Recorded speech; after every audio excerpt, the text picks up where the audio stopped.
Guys, a couple of years ago, on my Yaesu 5000, I installed a Panadapter, and today I spent a little time doing it on an FTDX 3000, and I thought I would just capture a short video. First, I want to show you the USB cable plugged into the back of the 3000. That runs directly to my computer here, and then coming off here, I wanted to show you coming off of the RX out port here. I'm captured on video for you here. Right there on the RX out, I've used a little RCA-SO connector, and this cable comes out and comes straight over into the antenna port on the SDRPlay that I've got. And I've got an older one. This is the SDRPlay RSP2 Pro. They've got newer versions of this out now. Now here is a USB cable that comes out of the SDRPlay and also goes into my computer. So there are two USB connections to the computer. One that comes from the SDRPlay, here goes to the back of the computer, and one comes directly from the FTDX 3000 straight to the computer. The only other connection is that antenna. As I said, it goes into, you can put it in either antenna port, but I've got it in the antenna port, and I've got it going into basically the RCA jacks, and I am using RX out. Now some people will use IF out. I use RX out because I want to see the full spectrum of what the RSP2 Pro will do.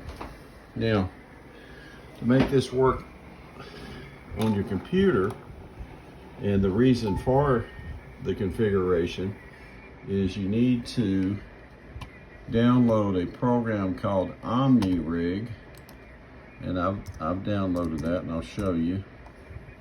You can do a search for Omniig, download the software. Once you download, you need to configure it, and you can see I've configured mine as Rig 1 FTDX 3000 COM3, and I set the baud rate at 38.4. The rest is default.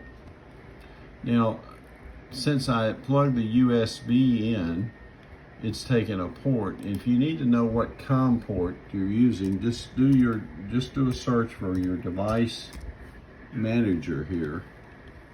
Let me pull that up and I'll show you that too.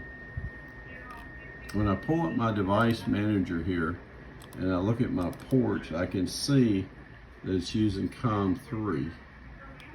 So I set my Omniig settings for COM3. Now the 38.4 baud rate, you'll have to go into your menu. Go into the menu here on your FTDX 3000 and scroll down and set the baud rate to 38.4 so that it matches. Now once you have configured your Omniig, then you're ready to load your SDR Uno software, and you can see I'm going to load that up for you. Now you do need to go into the settings here. Go over here to settings and check this original, and you can see the synchronization. It's probably defaulted anyway to VRX rig, but there's 3 of the 4 checked. Make sure that's set. Now, you're ready to play at this point the software or activate the software. And let's move some of this out of the way so we can get over here and see. All right.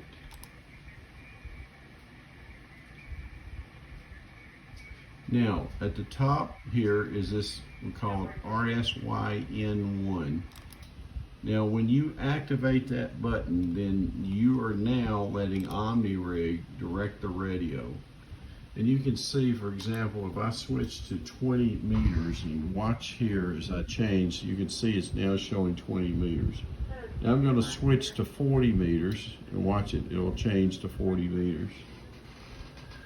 Also over here, once you're on a particular band, say I'm at 40 meters, then it's easy to watch the waterfall and identify whether you're on lower or upper sideband to identify a QSO in operation. So let's turn this up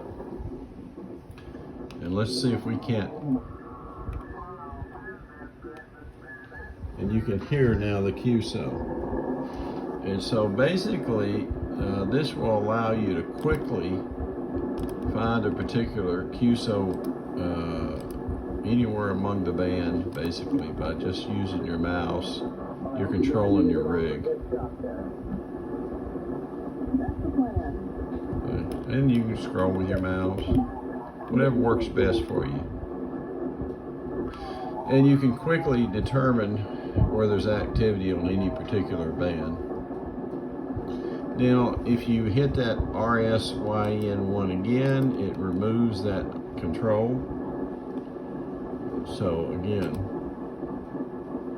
click that, and now you can control your rig. And I know there's been many videos about this. I primarily made this video because you can do this on most all radios. There's some option. And like I said, I used the RX out because I wanted to have the full spectrum of the SDRPlay. A lot of instructions and radios will tell you to use the IF out port. On my 5000, I have over here an FTDX 5000 radio. Actually, I am using an RX out. I do not have that additional USB connection that you have on the 3000. Okay, well, hopefully this is helpful for you if you're interested in that. I know that the 3000 does have a waterfall and you can do some menu items, but this is clearly a much better picture of the activity that's happening and help you quickly dial in anywhere you're looking for. Even if you're looking for available space somewhere, available frequency that's not in use or something, it's easier for you to identify this. So hopefully this is helpful. 73 to you.